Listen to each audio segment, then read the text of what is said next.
You know who he was out with last night, Mrs. Bolney? Some friends. I don't know. On business. Excuse me. Where could he be? I don't know. 21st Precinct, Captain Kennelly. Sergeant Waters on TS, Captain. Detective Vitale is ringing in for Lieutenant King. Says it's important. All right. Matt. Yes, sir. For you, Vitale. Okay, thanks, sir. Lieutenant King. Go ahead, Lieutenant. Vitale, Lieutenant. Where are you? Down at DCI. We got a make on the Prince of the Dead Man. Yeah? Yeah, he's a good boy. He did a bit for grand larceny and some time before that as a juvenile. What's the name? Balney. Philip Robert Balney. Bolney. Uh-huh. The cards down here don't have a recent address on him, but he must have been reporting to the Board of Parole. I can check and see what address they've got. No, that won't be necessary, Vitale. Yes, sir. See if you can get a mug shot from DCI and come on in here. All right, Lieutenant. Yes, sir. They got a make, Captain. Did they? Yeah. Where did your husband work, Mrs. Bolney? On the docks. On the west side, along Sherman. Have any idea who he might have gone out with last night? Well, no, not exactly. He has lots of friends. Which friend in particular do you think he might have been with last night? Well, he did say something What? about Red, about having to go someplace with Red. You know, on business. Red who? I don't know his last name. He talks about this Red all the time as if somebody that works with him.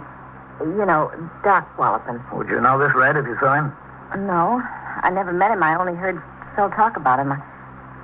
Listen, if you don't have him arrested here, Phil, I mean, where is he? Where could he be? Do you think maybe he went right to work this morning? No, Mrs. Bolney, I don't think so. I'm pretty sure we know where he is. Well, this is a fine time to tell me. Why didn't you tell me before? Well, Captain, why didn't you tell me? We just found out about it. Well, where is he? Down at Bellevue, we think. What's he doing down there? Is he sick? Is he in... He's not dead. Yes, he is. I'm sorry. After a few minutes, Lieutenant King took Mrs. Bolney upstairs to the 21st Detective Squad. There she was questioned by Assistant District Attorney Lawrence Shapir in the presence of Lieutenant King and the top command of the Detective Division, the Chief of Detectives, the Borough Chief, the Homicide Captain, and the District Captain. She was able to give no information other than the fact that she thought her husband might have been in the company of a friend named Red. Nor could she suggest a reason this Red or anyone else would want to murder him. At 11:30 a.m., Mrs. Bolney was driven to the Bellevue morgue to identify the body of her husband. I remained in my office and cleaned up some paperwork that had hung over. A little after 12, the top command of the Detective Division signed the blotter and left the precinct. I walked out of my office and into the lieutenant's locker room where a pot of coffee was on the fire. Captain? Oh, come in, man. Well, I guess there won't be much snow to shovel whether I'm home or not. Stopped. Yeah. How about a cup of coffee? Yes, sir, thanks. Grab a cup. Smells good. Sugar's in the drawer. No, thanks. Well, how are you doing? Oh, all right, I guess. She identified the body as her husband. Red is a fellow named John Gilliam. He didn't show up for a job on the docks this morning. Well, that's a good sign. For us, yes, sir. Not for him. I've got 6 men out looking for him. Oh, your bosses seem to think it's in pretty good shape, man. I saw them troop out of here. Well, they can't sit around and twiddle their thumbs, Captain. Don't have much to go on yet. What kind of fellow is this Red? Well, he's been in a couple of jams. Never any convictions, but he's been questioned in connection with some burglary deal. Oh, incidentally, anything on the safe job? No, not much, Captain. Listen, Matt, did you speak to the medical examiner again on this Phil Bolney? Yes, sir, what? All these fractures and bruises he had, were they all internal injuries? No open cuts? No, sir. You know something? What? Bolney did time for grand larceny. The information you got is that this Red was picked up a couple of times for investigation of burglary. Yes, sir. Are you willing to listen to a wild guess? I'll listen to anything, Captain. It washes out a homicide case for you. That's the last thing I need, Captain, a homicide case. I'm listening. After I finished my conversation with Lieutenant King, at 1:30 I signed the blotter and left the station house. All that day and that night, detectives of the 21st Squad and the Homicide Squad beat the brush for John Gilliam, also known as Red Gilliam. They were waiting at the pier where he usually worked at the afternoon shape-up. He did not appear. They traced out his home address, a furnished room in the West 20s. He hadn't been seen. The place was planted. Detectives spoke to all the acquaintances of Red Gilliam and Philip Bolney they could locate. None had any information regarding the whereabouts of the fugitive. The plants at Red's rooming house and at the address of a girlfriend were maintained throughout the night. At 8:20 a.m. the next morning, there was a phone call for Detective Vitale from one of the acquaintances of Red Gilliam he had spoken to the previous afternoon. The caller, another longshoreman, told Vitale that he had seen Red Gilliam at a Greenwich Village bar during the night. Red told the informant he was broke and needed a loan. He had promised a small loan if Red would come to the pier where he worked just before the whistle blew for the afternoon shape-up. Vitale gave this information to Lieutenant King. Along with 5 other detectives, all dressed in work clothes, he was instructed to cover this pier in the event that Red Gilliam showed up. This looks like a bust, Whitey. Yep. He'll blow the whistle for the shape-up in a minute. If Red hasn't shown up by now, he won't. Where's his friend? I don't see him now. No, I got him. There. Against the fender of that truck, the pickup. Oh, yeah. Oh, there comes the hiring boss. When they shape up, let's move in with them. Okay. Come on. Yeah. Think we ought to wait around here until they get off the job this afternoon? Red's liable to come then. I'll call the lieutenant, whatever he says. Yeah. Hey, Whitey. Yeah? There he is, I think. Where? Yankee jacket, no hat, headed for the truck. Yeah, it's him. All right, let's grab him. Watch yourself, he might be healed. Don't worry. Red? Yeah? Wait a minute. We want to talk to you. Look, fellas, I'm in a rush. We're police officers, Red. Oh. Turn around, lean up against that truck. Hey, go on. Yeah. All right, hold still.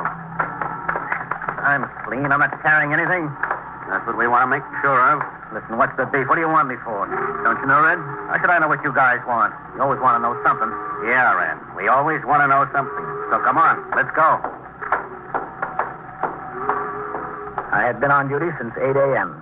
At 1:20, I was upstairs in the detective squad office conferring with Lieutenant King about a renewal application for a pistol license, which must be investigated by detectives and endorsed with a recommendation by the commanding officer of the precinct. The applicant was a retired cop with a good departmental record, now working as a money guard in the precinct. There was a suspicion, however, that his eyes had gone bad on him and that he was no longer qualified for a permit. It's a hard thing to say, Captain. Yeah, I know, man. I hate to do that to the man. He was a good cop when he was in the job. He's had a good employment record with this company. But supposing there's some trouble over that gun, his eyes are bad. We can't help that. Yeah, I guess we can. Yes. Come in, Pete. All right, Red. Inside. Sit down over there, Red. Yeah? That's good. Sit right there. Shut the door, will you, Pete? Yeah, sure, Lieutenant. He says he doesn't know a thing, Lieutenant. This is where you come to learn, eh, Red? What's it all about? That you got to tell me. We'll start off with introductions. This is Captain Kennelly. I'm Lieutenant King. So? We don't want to waste any time, Red. We want some straight answers. About what? You were out with Phil Bolney the night before last, right? Who said that? Were you? No. Where were you? I spent practically the entire evening with a girl till about 3:30, 4 o'clock this morning. Well, if that's so, it'd clear up a lot of things, Red. What girl is that? Her name is Isabel Gamer. Where'd she live? Down on 17th Street, near 9th. Well, you know that's a lie, Red. No, it's not. Detective Vitale spoke to Isabel yesterday. She says she didn't see you since Sunday. Isn't that right, Veep? That's right, Lieutenant. So it's right. Look, Red, we got a lot of things on our mind around here. We don't want to waste any time. What do you think I'm doing? You think this is accomplishing something for me? Bill was found dead on the street. Our information is that you were with him that night. Now, what about the truth? If I told you the truth, you wouldn't believe it. Wouldn't we? I guarantee you wouldn't. Better try us, Red, because you're looking a murder beef right in the face. If the truth is going to help you, you better let us have it. You wouldn't believe it. Maybe we already know the truth, Red. Maybe we just want to hear it from you. Well, you won't believe it, I guarantee it. But if you want it, all right. What? Well, you see, Phil and I were together, yeah. We've been doing a few things together. I had this store spotted over in the East 80s, I don't know. The safe looked like an easy touch. Well, we went in there together and tried to rip the face off. It wouldn't come. So we decided to go down the stairs with it and load it in the car. It was small enough. Well, we started down. Phil was below and I was up above. The thing slipped, or he slipped or something. Anyway, he went rolling down the stairs with it. I thought he was just knocked out.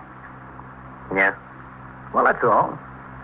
I figured get him out fast, so I loaded him in the car. And when I got a few blocks away, I saw he was dead. Well, what was I going to do with him? So I passed by this place where they had the street dug up. That looked good enough for me, so I dumped him in there, and that was that. Was it? Well, there you see, you wanted the truth. That's it. Where does it get me? Did you call his wife? Yeah, the next morning. I figured she's got to know. She's got to find out at least. Well, don't look at me like I was an idiot. That's what happened. That's exactly what happened. It's the truth. It's the honest to goodness truth. If I had a stack of Bibles, it wouldn't be any more the truth. I didn't kill him. I didn't lay a finger on him. We knew it, Red. We believe you. Do you? Why shouldn't we? The captain had it figured the same afternoon. The whole thing sounds so screwy, so nuts. To get caught in a set of circumstances. Red, you're caught in a little bit more than a set of circumstances. You're caught in a safe burglary. 21st Precinct, Sergeant Waters. What'd you say about a gun?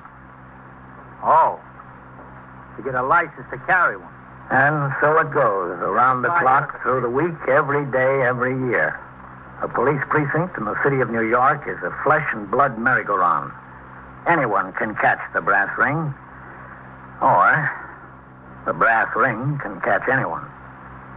21st Precinct, a factual account of the way the police work in the world's largest city, is presented with the official cooperation of the Patrolmen's Benevolent Association, an organization of more than 20,000 members of the Police Department, City of New York. Everett Sloan in the role of Captain Kennelly, Ken Lynch as Lieutenant King. Featured in tonight's cast were Louis Van Ruten, Bill Lipton, Harold Stone, Les Damon, and Julie Stevens. Written and directed by Stanley Niss, produced for CBS Radio by John Ives. Art Hanna speaking. This winter with Aer Lingus, you can fly from Minneapolis-St. Paul direct to Dublin, your gateway to Ireland. From Dublin's legendary sights and culture to the dramatic beauty of Ireland's coastlines and castles, you'll enjoy warm hospitality, cosy pubs, Michelin-star cuisine, and historical wonders wherever you choose to visit on this uniquely vibrant island. And because you'll be coming in winter, you'll also enjoy less tourists. Smart says fill your heart with Ireland. Smart flies Aer Lingus. Book now at aerlingus.com.